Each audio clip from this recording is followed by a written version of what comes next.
गलियों की सर्द हवा में शांति का दुबला पतला कांपता शरीर पुराने फटे शॉल में लिपटा एक भारी बोझ लिए चला जा रहा था। उसकी आंखें, जो कभी सुनहरे सपनों से चमकती थीं, अब सिर्फ भूख और थकान की कहानी बयां करती थीं। हाथ में एक टूटी फूटी थाली ली वह उस आलीशान हवेली के भारी लोहे के फाटक के सामने खड़ी थी, जिसे देखकर उसका दिल एक अनजानी बेचैनी से धड़क उठा। यह हवेली कहीं देखी हुई सी लगती थी, पर उसका मन अब यादों को जोड़ने की ताकत खो चुका था। साहब, कुछ दे दो, 2 दिन से भूखी हूं। उसकी कांपती आवाज फाटक के पार गूंजी। अंदर से एक नौकर आया, भौंकते कुत्तों को चुप कराया और बोला, रुको, मालिक से पूछता हूं। शांति ने सिर झुका लिया। भीख मांगते वक्त अब शर्मिंदगी नहीं होती थी, बस एक खालीपन था। कुछ देर बाद फाटक खुला और एक लंबा चौड़ा आदमी बाहर आया। उसकी सफेद कुर्ते पर सूरज की रोशनी चमक रही थी, चेहरा आधा छाया में था। शांति ने नजरें उठाईं और एक पल को उसका दिल जैसे रुक गया। वह चेहरा इतना जाना पहचाना, फिर भी अनजान। क्या नाम है तुम्हारा? उस आदमी की आवाज गहरी थी, पर उसमें एक अजीब सी नरमी थी। शांति, उसने धीमे से कहा। नजरें फिर झुका लीं। आदमी ने एक कदम और पास आकर कहा, शांति, फिर से मुझसे शादी कर लो। शांति का सिर झटके से उठा। उसकी आंखों में हैरानी, डर और एक पुराना दर्द एक साथ उमड़ पड़ा। क्या क्या बक रहे हो साहब? मैं एक विधवा हूं, भीख मांगती हूं। तुम्हारा मजाक उड़ाने का हक नहीं है। आदमी ने कोई जवाब नहीं दिया। उसने बस उसे गौर से देखा, जैसे उसकी हर झुर्री, हर दाग में कोई पुरानी कहानी पढ़ रहा हो। फिर धीरे से बोला, मैं मजाक नहीं कर रहा। मैं तुम्हें जानता हूं शांति। तुम्हारी वो छोटी सी हंसी, जब तुम चाय में चीनी ज्यादा डाल देती थीं, वो गुस्सा जब मैं देर से घर आता था, सब याद है। शांति का शरीर कांपने लगा। उसने थाली जमीन पर रख दी और पीछे हटते हुए बोली, नहीं नहीं, तुम वो नहीं हो। मेरा रमेश मर चुका है। मैंने खुद उसकी चिता जलाई थी। तुम कोई और हो। आदमी ने एक गहरी सांस ली। उसकी आंखें नम थीं, पर उसने चेहरा सख्त रखा। शायद मैं वही हूं शांति, शायद मैं वो हूं जिसे तुमने खो दिया, लेकिन ये सच अब कोई मायने नहीं रखता। मैं बस इतना चाहता हूं कि तुम ये गलियां छोड़ दो, मेरे साथ रहो जैसे पहले रहते थे। शांति का मन भंवर में फंस गया। उसने याद किया वो दिन जब रमेश के साथ उसकी छोटी सी दुनिया थी। वो दिन जब एक हादसे ने सब छीन लिया। वो रात जब उसने रमेश की लाश को अपनी गोद में पकड़ा था। फिर ये आदमी, ये कैसे हो सकता है? उसने सिर हिलाया, जैसे सच को झटक देना चाहती हो। अगर तुम मेरे रमेश हो, उसकी आवाज टूट रही थी, तो बताओ, हमारी पहली मुलाकात कहां हुई थी? आदमी मुस्कुराया, एक ऐसी मुस्कान जो शांति के दिल को चीर गई। लखनऊ के मेले में तुम नीली साड़ी में थीं और तुम्हारी पायल की आवाज मुझे दूर से सुनाई दी थी। मैंने तुम्हें एक लाल गुब्बारा दिया था और तुमने कहा था, ये तो फट जाएगा। शांति के पैर लड़खड़ा गए। वो जमीन पर बैठ गई। उसकी आंखों से आंसुओं की धार बह निकली। रमेश, तुम जिंदा हो, फिर मुझे क्यों छोड़ दिया? मैंने कितने साल तुझ बिन काटे, भूखी, अकेली, बेसहारा। आदमी ने उसका हाथ पकड़ने की कोशिश की, पर शांति ने उसे झटक दिया। नहीं, तुमने मुझे मरने के लिए छोड़ दिया। अब मैं तुम्हारी दया नहीं लूंगी। वो उठी, अपनी थाली उठाई और कांपते कदमों से फाटक की ओर बढ़ी। आदमी ने उसे रोकने की कोशिश नहीं की, बस इतना कहा, शांति, मैं हर रोज इस फाटक पर इंतजार करूंगा। जब तुम तैयार हो, लौट आना। शांति रुकी नहीं। वो गलियों में चली गई, जहां हवा अब और सर्द हो चुकी थी। लेकिन उसके मन में एक अजीब सा सुकून था। उसे नहीं पता था कि वो आदमी सचमुच उसका रमेश था या कोई और, पर उसकी बातों ने उसके दिल में एक पुरानी चिंगारी जगा दी थी। कई दिन बीते। शांति रोज उस गली से गुजरती, पर हवेली की ओर नहीं देखती। फिर एक शाम, जब बारिश की बूंदें उसे भिगो रही थीं, उसने फाटक की ओर देखा। वो आदमी वहां खड़ा था, भीगा हुआ, उसकी आंखों में वही पुराना प्यार। शांति ने एक पल ठिठकी, फिर धीरे धीरे फाटक की ओर बढ़ी। उसने थाली जमीन पर रख दी और बिना कुछ कहे उस आदमी के पास खड़ी हो गई।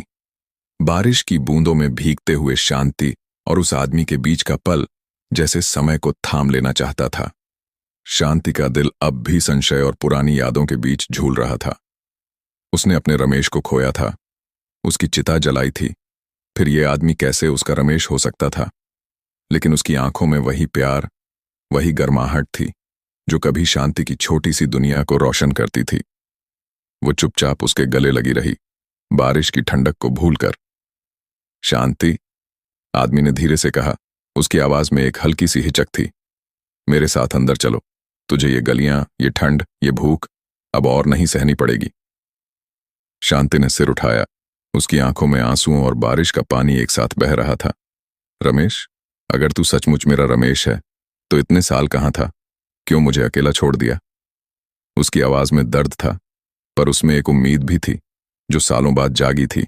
आदमी ने नजरें झुका लीं। बात लंबी है शांति, अंदर चल, सब बताऊंगा। शांति ने हिचकते हुए उसका हाथ थामा और हवेली के भारी फाटक से अंदर कदम रखा। भीतर का नजारा उसे किसी और दुनिया का सा लगा। संगमरमर का फर्श, चमचमाती लटकने और दीवारों पर लगी तस्वीरें। लेकिन एक कोने में रखा पुराना मिट्टी का मटका उसे ठिठकने पर मजबूर कर गया। वो मटका, वो वही मटका था जो कभी उनके छोटे से आंगन में रखा रहता था, जिसमें शांति बारिश का पानी जमा करती थी। ये कैसे? उसने कांपती आवाज में पूछा। पहले कि वो आदमी कुछ कहता, हवेली के हॉल में एक और आवाज गूंजी। कौन है अनिल? इस वक्त कौन आया? शांति का दिल धक से रह गया। उसने पलटकर देखा। एक औरत, लंबी, गोरी, विदेशी अंदाज में सजी संवरी, सीढ़ियों से उतर रही थी। उसकी आवाज में एक अजीब सी तलखी थी। अनिल? शांति ने उस आदमी की ओर देखा जिसे वो रमेश समझ रही थी। उसका चेहरा अब और सख्त हो गया था।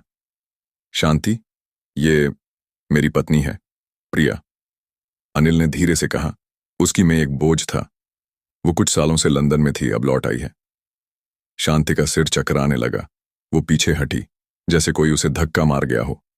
पत्नी? तो तू सचमुच मेरा रमेश नहीं है? या तूने मुझसे झूठ बोला? उसकी आवाज टूट रही थी और उसकी आंखों में फिर वही पुराना दर्द उभर आया। प्रियता अब उनके पास आ चुकी थी। उसने शांति को ऊपर से नीचे तक देखा, जैसे उसकी रूह को तौल रही हो। अनिल, ये औरत कौन है और तुम इसे अपने साथ घर में क्यों लाए? उसकी आवाज में नाराजगी के साथ साथ एक अजीब सा डर भी था। अनिल ने एक गहरी सांस ली। प्रिया, ये शांति है, मेरी पुरानी जिंदगी का हिस्सा। पुरानी जिंदगी? प्रियता की भौहें तन गईं। तुमने मुझसे कहा था कि तुम्हारा कोई अतीत नहीं है। फिर ये औरत कौन है और ये तुम्हें रमेश क्यों बुला रही है? शांति का मन अब और उलझ गया।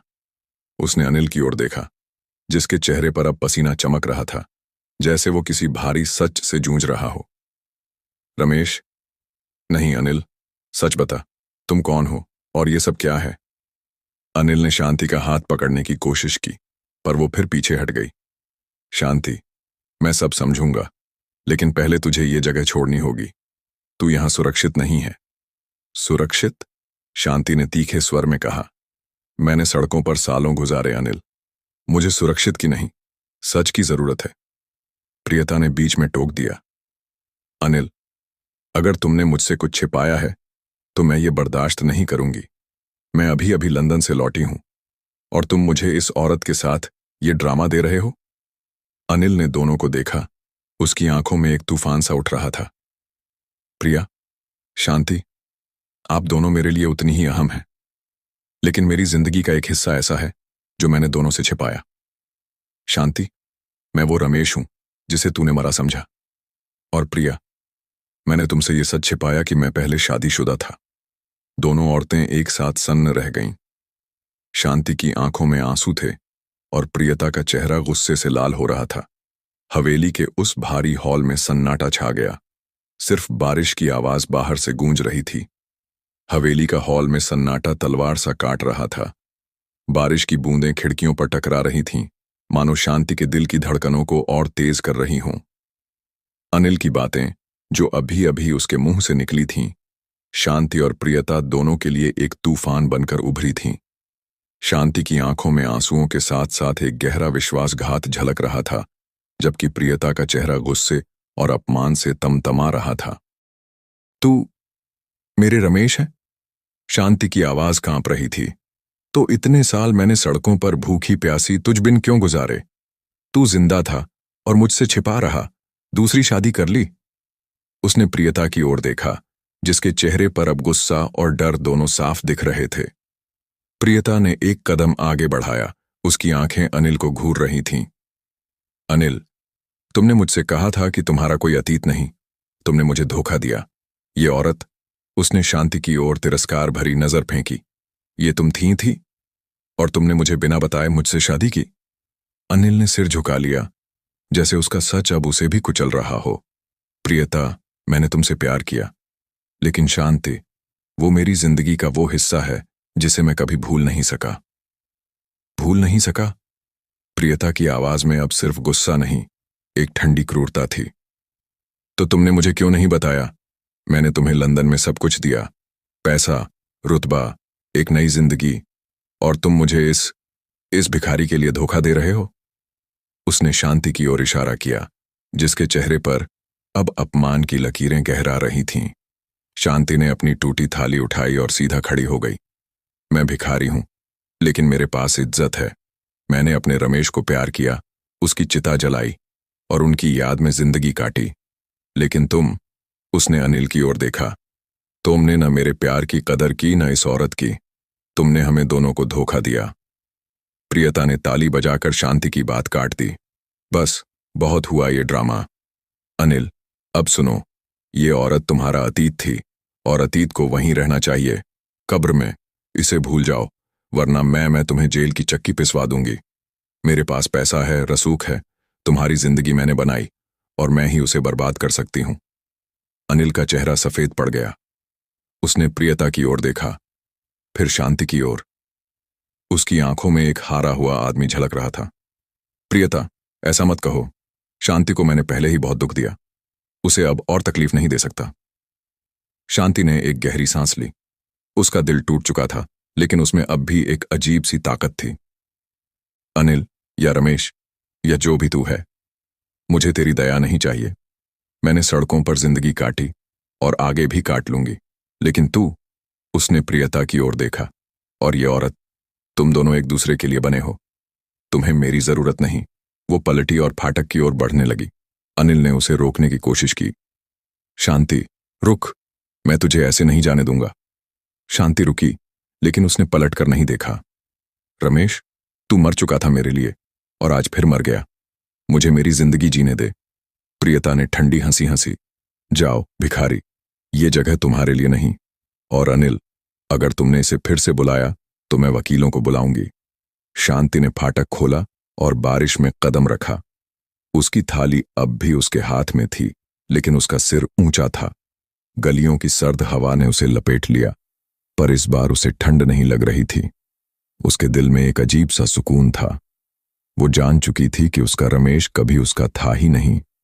अनिल हॉल में खड़ा रहा, प्रियता की ठंडी नजरों के सामने। उसने कुछ कहना चाहा, लेकिन प्रियता ने हाथ उठाकर उसे चुप कर दिया। बस अनिल, अब एक शब्द नहीं। तुम मेरे साथ रहोगे। और वो औरत तुम्हारी जिंदगी से हमेशा के लिए चली गई। लेकिन जैसे ही प्रियता सीढ़ियां चढ़ने लगी, अनिल की नजर उस पुराने मिट्टी के मटके पर पड़ी। उसने शांति की हंसी याद की, वो दिन जब वो दोनों उस मटके में पानी भरकर हंसते थे। उसका दिल भारी हो गया। उसने प्रियता की ओर देखा, जो अब अपने कमरे की ओर बढ़ रही थी। फिर उसने फाटक की ओर देखा, जहां शांति की छाया अब गायब हो चुकी थी। उस रात अनिल हवेली की छत पर खड़ा था, बारिश में भीगता हुआ। उसके मन में एक सवाल बार बार उठ रहा था, क्या वो सचमुच प्रियता के साथ रह पाएगा, या शांति की यादें उसे हमेशा तड़पाएंगी? गलियों में शांति अपनी थाली लिए चल रही थी, लेकिन अब उसकी आंखों में आंसुओं की जगह एक नई चमक थी। वो जान चुकी थी कि उसकी जिंदगी, चाहे कितनी भी मुश्किल हो, अब किसी और के झूठ पर नहीं टिकी थी। हवेली का हॉल अब भी सन्नाटे से भरा था, लेकिन बारिश की आवाज अब धीमी पड़ चुकी थी। शांति फाटक की ओर बढ़ रही थी। उसकी टूटी थाली उसके कांपते हाथों में थी। अनिल का दिल भारी था, जैसे कोई उसे अंदर से कुचल रहा हो। प्रियता की कठोर बातें, उसकी धमकी और शांति का अपमान सब कुछ उसके मन में एक तूफान बनकर उमड़ रहा था, लेकिन उसकी आंखों में शांति की वो पुरानी हंसी बार बार उभर रही थी। वो दिन जब वो दोनों लखनऊ के मेले में लाल गुब्बारे के पीछे हंसते हंसते भागे थे। शांति रुक, अनिल की आवाज हॉल में गूंजी, इतनी तेज कि प्रियता भी ठिठक कर रुक गई। शांति ने पलट कर देखा। उसकी आंखें अब भी नम थीं, लेकिन उनमें एक अजीब सी ताकत थी। क्या चाहता है अब, अनिल? शांति ने धीमे से कहा। उसकी आवाज में थकान थी, लेकिन गुस्सा नहीं। अनिल ने एक कदम आगे बढ़ाया। उसकी आंखों में एक गहरा पछतावा था। शांति, मैंने गलती की। मैंने सोचा था कि तू मुझे भूल चुकी होगी। उस हादसे के बाद मैं बच गया था, लेकिन मेरी याददाश्त चली गई थी। जब मुझे होश आया, मैं एक नई जिंदगी में था। प्रिया ने मुझे संभाला, लेकिन मैंने तुझे कभी नहीं भुलाया। प्रियता, जो अब तक चुप थी, ने गुस्से से ताली बजाई। बस अनिल, ये ड्रामा अब नहीं। ये औरत तुम्हारा अतीत है। इसे भूल जाओ, वरना मैं तुम्हें जेल भिजवा दूंगी। मेरे पास पैसा है, वकील हैं, और मैं तुम्हारी जिंदगी बर्बाद कर सकती हूं। शांति ने प्रियता की ओर देखा। उसकी आंखों में अब न अपमान था, न गुस्सा, बस एक अजीब सा सुकून था। तुम्हें लगता है मेम साहब कि तुम मुझे डरा सकती हो? मैंने सड़कों पर रातें काटी, भूख सही, ठंड सही। तुम्हारी धमकी मेरे लिए नई नहीं, लेकिन मैं ये कहूंगी। उसने अनिल की ओर देखा। अगर तू सचमुच मेरा रमेश है तो सच बोल, तू अब क्या चाहता है? अनिल ने एक गहरी सांस ली। उसने प्रियता की ओर देखा, फिर शांति की ओर। प्रिया, तुमने मुझे नई जिंदगी दी और मैं तुम्हारा शुक्रगुजार हूं। लेकिन शांति, वो मेरी आत्मा का हिस्सा है।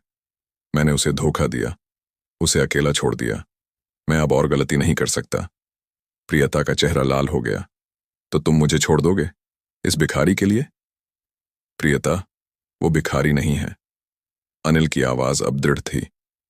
वो मेरी शांति है, और अगर तुम सचमुच मुझसे प्यार करती हो तो तुम्हें मेरे अतीत को स्वीकार करना होगा। मैं शांति को इस घर में जगह देना चाहता हूं, न सिर्फ मेरे लिए, बल्कि इसीलिए कि वो इसके हकदार है। प्रियता की हंसी में अब आत्मविश्वास नहीं, एक हल्का सा डर था। शांति, जो अब तक चुप थी, आगे आई। उसने अपनी थाली जमीन पर रख दी और प्रियता के सामने खड़ी हो गई। मेम साहब, मैं तुम्हारी जगह लेने नहीं आई। मैंने रमेश को खोया और मैंने उसकी याद में जिंदगी काटी। लेकिन अगर वो चाहता है कि मैं उसके साथ रहूं, तो मैं सिर्फ एक शर्त पर रहूंगी। तुम्हें मेरे साथ कोई दिक्कत नहीं होनी चाहिए। मैं इस घर में मेहनत करूंगी, तुम्हारी सेवा करूंगी, लेकिन मुझे इज्जत चाहिए। प्रियता ने शांति को गौर से देखा। उसकी आंखों में अब वो तिरस्कार नहीं था। शायद शांति की बातों में उसे एक ऐसी ताकत दिखी जो उसने कभी नहीं देखी थी। प्रियता ने एक लंबी सांस ली और अनिल की ओर देखा। अनिल, अगर मैं तुम्हें खोना नहीं चाहती, तो क्या मुझे इस औरत को स्वीकार करना होगा? अनिल ने धीरे से सिर हिलाया। प्रिया, मैं तुम दोनों को खोना नहीं चाहता। शांति मेरे अतीत की सच्चाई है और तुम मेरा वर्तमान।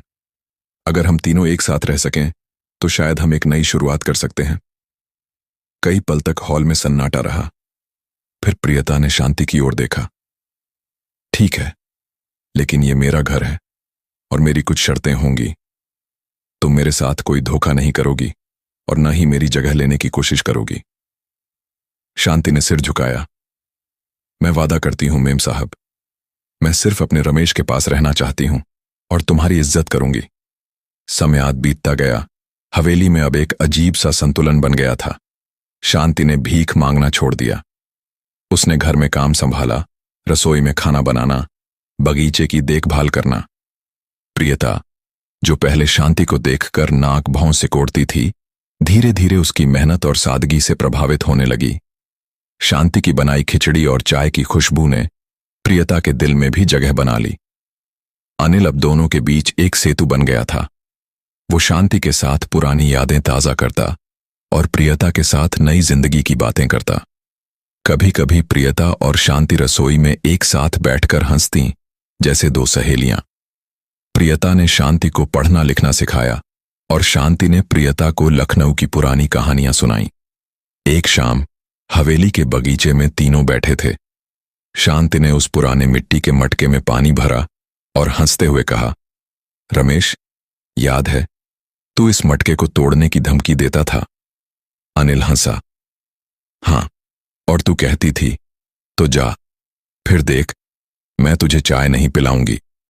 प्रियता ने भी हल्के से मुस्कुराते हुए कहा, तुम दोनों की कहानियां सुनकर लगता है मैंने कितना कुछ मिस कर दिया, लेकिन अब मुझे लगता है मैं भी इस कहानी का हिस्सा हूं। शांति ने प्रियता का हाथ थामा। मेम साहब, तुमने मुझे इस घर में जगह दी, ये मेरे लिए बहुत है। अनिल ने दोनों को देखा और उसकी आंखें नम हो गईं। मैंने तुम दोनों को बहुत दुख दिया, लेकिन आज इस पल में मुझे लगता है कि मेरी अधूरी सांझ अब पूरी हो गई। बगीचे में सूरज डूब रहा था और उसकी आखिरी किरणें तीनों के चेहरों पर पड़ रही थीं। बारिश की बूंदें अब नहीं थीं, लेकिन हवा में एक ताजगी थी। शांति, प्रियता और अनिल तीनों ने एक दूसरे को स्वीकार कर लिया था। उनकी जिंदगी अब न तो अतीत की सायों में थी, न ही भविष्य के डर में। वो बस एक साथ थे, खुशी खुशी एक अनोखी कहानी लिखते हुए।